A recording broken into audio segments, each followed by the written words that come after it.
እንደዚህ አይነት ፊልሞችን አቀናጅቶ ወደ እናንተ ለማቅረብ እጅግ በጣም ብዙ ልፋት አለው። ነገር ግን እናንተ ላይክ እና ሰብስክራይብ ብታደርጉ መልካም ነው። ፊልሙ የሚጀምረው ደስተኛ የሆኑ ቤተሰቦች በአንድ ፓርክ ውስጥ እየተዝናኑ ያለበትን ቪዲዮ እያስመለከተን ነው። ሊሳ የተባለችው ሴትም በአንድ ወቅት የፈረንሳይ ልዩ ኃይል መኮንን ነበረች። ልጇንም ከ6 ወር በፊት በካንሰር ሞት ካጣች በኋላ እጅግ በጣም አዝና ነበር። በዚህም የተነሳ የስነ አእምሮ ዶክተር ማማከር ትጀምራለች። የፈረንሳይ ልዩ ኃይል በሪዮ ብራዚል እንደ ወኪል ሆናም ለ3 ወራት ያህል ሄዳ ነበር። በሚቀጥለው ቀንም ተመልሳ ትመጣለች። የሊሳ ባለቤት የሆነው ኤሪክም በሪዮ ብራዚል ውስጥ በካርቴል አባላት ምክንያት የሸሸ ሲሆን አባላቶቹም ይደርሱበትና መንገድ ከዘጉበት በኋላ በጥይት አርከፍክፈው ይገሉታል። ሱዛን የተባለችው የፈረንሳይ የስለላ ድርጅት ኃላፊም የኤሪክን መሞት ሰምታ ወደ ሊሳ ቤትም በመሄድ ስለ ኤሪክ መሞት ትነግራታለች።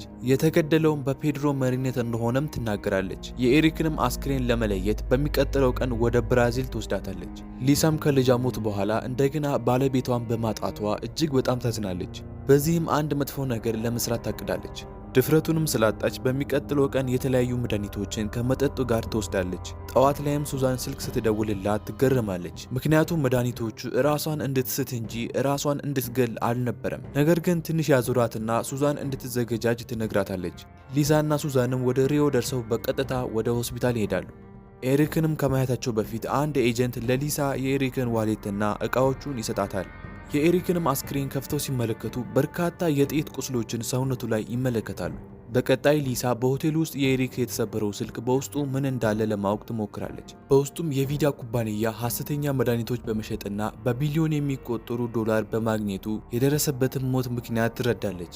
ሱዛንም ሊሳን ወደ ፈረንሳይ እንድትመለስ ትነግራታለች። ነገር ግን ሊሳ መጀመሪያ እሷ መሄድ እንዳለባትና ራሷ ደግሞ ራሷን እንደገና ማደስ እንደምትፈልግ ትነግራታለች።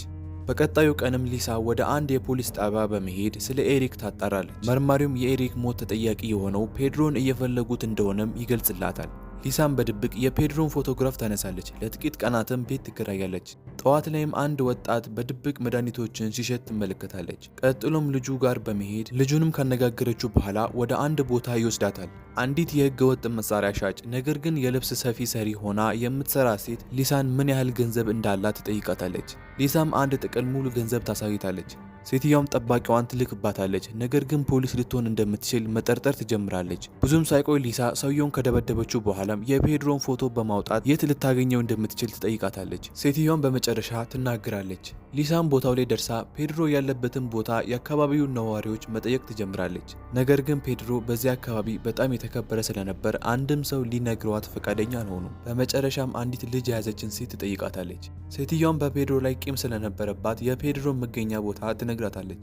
ወዴት እንደሚሄዱም ከተከተለቻቸው በኋላ ፔድሮ ጋር በመሄድ የእሱን ፎቶግራፍ ታሳየዋለች። ፔድሮም የራሱን ምስል ከተመለከተ በኋላ ለምን እንደመጣች ይጠይቃታል። ሊሳም የእጅ ቦምብ አውጥታ ስለ ኤሪክ ሞት ታነሳለች። በዚህ ጊዜ ፔድሮ በፍጥነት ሊሳን እንዲያጠቋት ያዛቸዋል።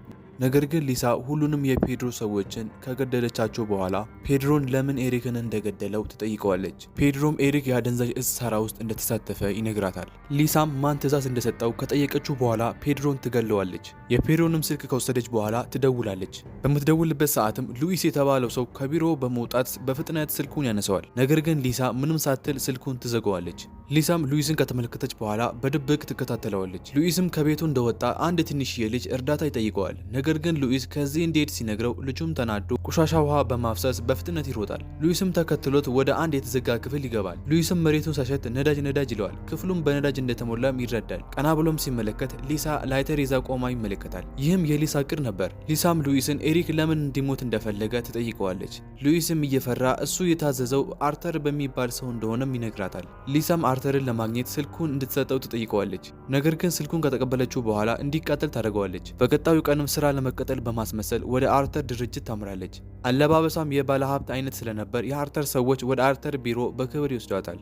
ከአርተር ጋርም ከተገናኘች በኋላ ክፍሎቹ በአሳ ማጥመጃ ዘንጎች እንዲሁም በሌሎች ቅርጾች እንደተሞሉ ትመለከታለች። ንግግራቸውንም ከጀመሩ በኋላ በብራዚል ትምህርት ቤት ውስጥ ለሚሄደው ልጇ የሰርቪስ አገልግሎት እንደምትፈልግ ትናገራለች። አርተርን በመቀጠል ስለ ስራዋ ይጠይቃታል። ሊሳም ብዙ ቪላዎች እና ሆቴሎች እንደነበሯት ትናገራለች። ቀጥሎም የሞተው የኤሪክን ፎቶ ታሳየዋለች። በቅጽበትም አንገቱን በማነቅ ራሱን ታስተዋለች። ወንበሩ ላይም ካስቀመጠችው በኋላ በአሳ ማጥመጃ ዘንግ ገመዱን ከጉሮሮ እና ከበሩ እጀታ ጋር በማገናኘት ማንም ሰው በሩ በሩን ቢከፍተው የአርተር ጉሮሮ እንደሚቀደድ ትነግረዋለች። ሊዛም በኤሪክ ላይ የደረሰውን ግድያ እንዲነግራት ትጠይቀዋለች። አርተርን በስተመጨረሻ ከኤሪክ ሞት በስተጀርባ ያለው ሰው ባርቦሳ እንደሆነ፣ ባርቦሳም የትልቅ ኩባንያ ባለቤት ሲሆን በዓለም ዙሪያ ያሉ መድኃኒቶችን በህገወጥ መንገድ መሸጥና በርካታ ገንዘቦችን ያተርፋል። ባርቦሳ ኤሪክን ለማስወገድ የፈለገበት ትልቁ ምክንያት ኤሪክ የኩባንያው ሚስጥር ለማጋለጥ መሞከሩን ነው። የት ልታገኘው እንደምትችልም ትጠይቀዋለች። አርተርም ባርቦሳን በልጁ ጁኒየር በኩል ልታገኘው እንደምትችል ይነግራታል።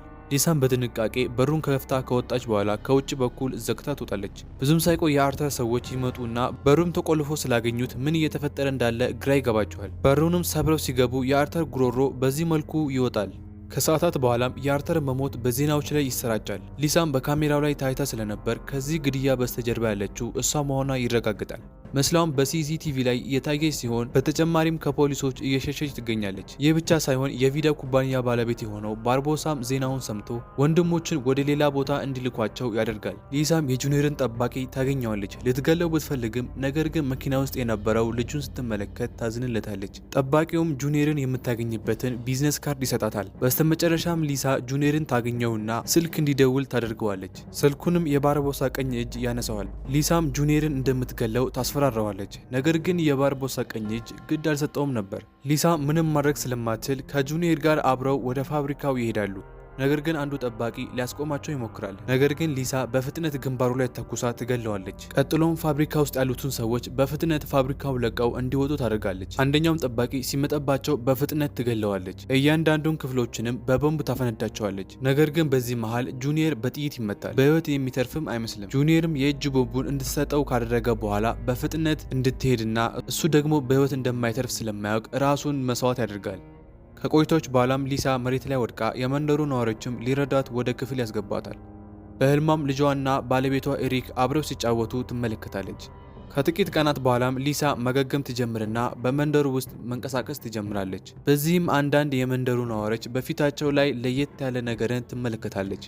ቀጥሎም የፈረንሳይ የስለላ ድርጅት ኃላፊ የሆነችው ሱዛንን ታነጋግራትና ያጋጠማትን ሁሉ ትነግራታለች።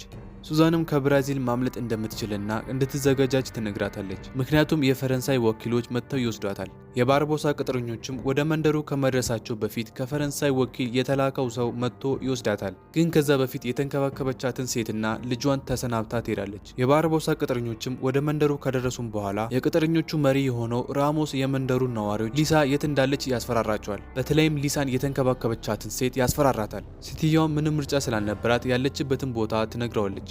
ከሁለት ሰዓት በኋላም የባርቦሳ ቅጥረኛ አልመቶካሽ የነ ሊሳ መኪና ላይ ጥቃት ያደርስባቸዋል። ደግነቱ የፈረንሳይ ኤጀንቶች በሰዓቱ ደርሰው ባለስናይፐሩን ያሰጉዱታል። ነገር ግን ራሞስ ሊሳ ላይ ይደርስባትና ሲፋለሙ ሊሳ ከኋላዋ ቢላዋ ይዛ ነበርና ፊቱን ሸርክታ ትገለዋለች። ብዙም ሳይቆይ አንድ ኤርፕሌን ይመጣና ሊሳን ወደ ፈረንሳይ ይወስዳታል። ሊሳም እርጉዝ ሆና ነበር የመጣችው። ወደ ፈረንሳይ ስትገባም ሱዛን አቀባበል ታደርግላታለች። ከቀናት በኋላም ባርቦሳ በቁጥጥር ስር የዋለው የጤና ጥበቃ ሚኒስቴርን ዜና ይመለከታል። ቀጥሎም ሊሳ በቪዲዮ በኩል ባርቦሳ በጭራሽ እንደማያመልጥ ትነግረዋለች። ከቀናቶች በፊት የጁኒየር ጠባቂ ለሊሳ የገባላትን ቃል ለመፈጸም ባርቦሳን በጥይት መጥቶ ይገለዋል። በአሁን ሰዓትም ሊሳ የትኛውም ጠላት እንዳያጠቃቸው በሚል ከሰዎች ርቃ በአንድ ጫካ ቤት ውስጥ ከልጇ ጋር መኖር ትጀምራለች። በሀሳቧም ኤሪክ መስኮቱ ጋር ቆሞ ፈገግ ይላል። ፊልሙም እዚህ ጋር ያበቃል። በሌሎች ማህበራዊ ድረገጾቻችንም ልታገኙን ትችላላችሁ። እንደዚህ አይነትና ድንቅ ፊልሞች ሲለቀቁ በፍጥነት በቀጥታ ወደ እናንተ እንዲደርስ ቪዲዮን ላይክ፣ ሼር እንዲሁም ደግሞ ሰብስክራይብ ከዛን የደውል በተናን በመጫን እንደዚህ አይነት ድንቅ ፊልሞች ሲለቀቁ በቀጥታ ወደ እናንተ ይደርሳል። እስከ መጨረሻው ከተከታተላችሁን ከልብ እናመሰግናለን።